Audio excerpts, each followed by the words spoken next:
Lottery அதிபர் Martin மற்றும் அவரது மருமகன் ஆதவ் அர்ஜுன் தொடர்புடைய இடங்களில் அமலாக்கத்துறை காலை முதல் சோதனை நடத்தி வரும் நிலையில் போயஸ் கார்டனில் இருந்து கூடுதல் தகவல்களோடு நமது செய்தியாளர் அன்பரசன் இணைந்திருக்கிறார். பேசலாம்.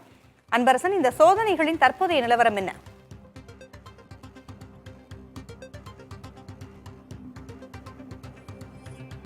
லாட்டரி அதிபர் மார்டினும் அதே போன்று அவரது மருமகனும் விடுதலை சிறுத்தைகள் கட்சியின் துணை பொதுச் செயலாளருமான ஆதவ் அர்ஜுனா ஆகியோருக்கு சொந்தமான 5 இடங்களில் அமலாக்கத்துறை அதிகாரிகள் இன்று காலை முதல் சோதனையில் ஈடுபட்டு வருகிறார்கள். குறிப்பாக சட்டவிரோத பண பரிமாற்றம் தொடர்பாக இந்த சோதனையானது நடத்தப்பட்டு வருவதாக அதிகாரிகள் தகவல் தெரிவித்திருக்கிறார்கள். கடந்த 2009-2010 ஆண்டு காலகட்டத்தில் லாட்டரி அதிபர் மார்டின் விதிகளை மீறி லாட்டரி விற்பனையில் ஈடுபட்டு ரூபாய் 910 கோடி ரூபாய் வருவாய் ஈட்டியதாகவும் அதன் அடிப்படையில் கடந்த ஆண்டுகளில் மட்டுமே வருமான வரித்துறை அதிகாரிகள் தீவிர சோதனை செய்து பல முக்கிய ஆவணங்களை பெற்றனர். இந்த ஆவணங்கள் அடிப்படையில் அமலாக்கத்துறை இந்த வழக்கை கையில் எடுத்தது. குறிப்பாக சட்டவிரோத பண பரிமாற்றம் நிகழ்ந்திருப்பதாக கூறி அமலாக்கத்துறை அதிகாரிகள் வழக்கு பதிவு செய்து சோதனை நடத்தி இதுவரை மார்டினுக்கு சொந்தமான ரூபாய் 451 கோடி ரூபாய் அளவிலான ரொக்க பணம் மற்றும் சொத்துகள் முடக்கியிருக்கிறது. இந்த சோதனையில் கைப்பற்றப்பட்டுள்ள ஆவணங்களை அடிப்படையாக வைத்து மீண்டும் அமலாக்கத்துறை அதிகாரிகள் மார்டின் மற்றும் அவரது மருமகன் ஆதவ் அர்ஜுனா வீட்டில் கடந்த 2023 ஆண்டு அக்டோபர் மாதம் அதேபோல 2024 ஆண்டு நடப்பாண்டான மார்ச் மாதத்தில் அமலாக்கத்துறை அதிகாரிகள் சோதனை மேற்கொண்டு முக்கிய ஆவணங்களை பறிமுதல் செய்திருந்தார்கள்.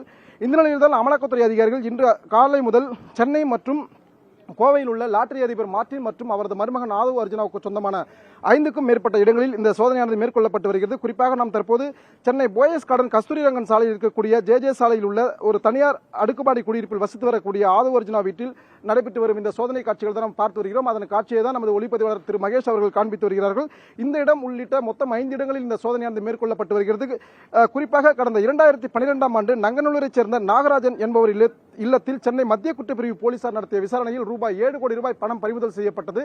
இந்த நாகராஜன் என்பவர் லாட்டரி அதிபர் மார்டினின் நண்பர் ஆவார். இவரிடம் பறிமுதல் செய்யப்பட்ட இந்த 7 கோடி பணமானது சட்டவிரோத பண பரிமாற்றத்தில் ஈடுபட்டிருப்பது கண்டுபிடிக்கப்பட்டது. இதன் அடிப்படையில் தான் இந்த வழக்கை அமலாக்கத்துறை அதிகாரிகள் விசாரணை செய்வதற்காக இந்த வழக்கை கையில் எடுத்திருந்தார்கள். ஆனால் இந்த வழக்கை அமலாக்கத்துறை அதிகாரிகள் விசாரணை செய்யக்கூடாது என அந்த நாகராஜன் என்பவர் ஆலந்தூர் நீதிமன்றத்தில் வழக்கு தொடர்ந்தார். அதில் இந்த வழக்கு தொடர்பான தடை செய்யப்பட்டது. இதனைத் தொடர்ந்துதான் அமலாக்கத்துறை அதிகாரிகள் இந்த வழக்கில் சட்டவிரோத பண பரிமாற்றம், அதாவது 7 கோடி பறிமுதல் செய்யப்பட்ட இந்த வழக்கில் சட்டவிரோத பண பரிமாற்றம் நடந்திருக்கிறது, அதனை நாங்கள் விசாரிக்க வேண்டும் என சென்னை உயர்நீதிமன்றத்தில் மனு தாக்கல் செய்திருந்தார்கள். இந்த வழக்கில் கடந்த சில தினங்களுக்கு முன்பாக சென்னை உயர்நீதிமன்றம் இந்த ரூபாய் 7 கோடி பறிமுதல் செய்யப்பட்ட வழக்கில் அமலாக்கத்துறை அதிகாரிகள் விசாரணை செய்யவும் அதே போன்று சோதனை நடத்துவதற்கும் தடை இல்லை, அவர்கள் தாராளமாக செய்யலாம் என உத்தரவிட்டது. இதனைத் தொடர்ந்துதான் தற்போது அமலாக்கத்துறை அதிகாரிகள் இந்த சட்டவிரோத பண பரிமாற்றம் குறித்து ஆதவ் அர்ஜுனா மற்றும் அவரது மாமனார் லாட்டரி அதிபர் மார்டின் ஆகியோருக்கு சொந்தமான 5க்கும் மேற்பட்ட இடங்களில் இந்த திடீர் சோதனையை மேற்கொண்டு வருகிறார்கள். குறிப்பாக